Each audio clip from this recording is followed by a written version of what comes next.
So family courts basically work off of fabricated evidence. That's number one.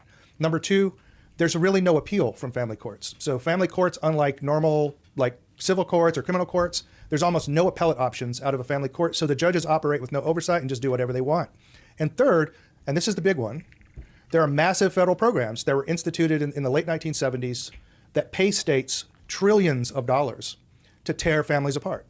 So it's so innocuous when I tell you, be like, this is a great program.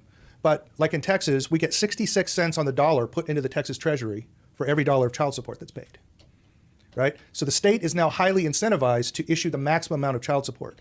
That's why almost all divorces got 50-50 prior to the 1980s. And there was this skyrocketing of divorces where one parent loses custody. And that was to maximize Title IV-D reimbursements to the states. In Texas, it's $500 million to the Texas budget.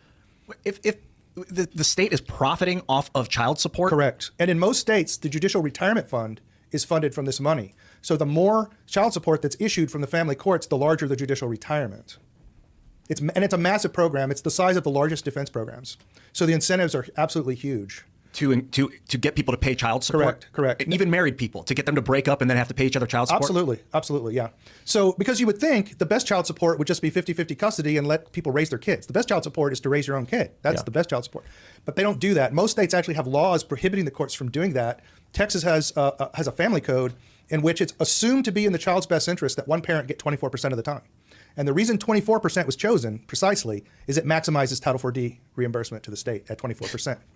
Okay. How's the maximization function? How does it come out at 24%? So it has to do with how the state calculates child support. So Texas has one of the worst child support systems in the state. It doesn't take into account the income of both parents, and it doesn't take into account the amount of time you spend with the child.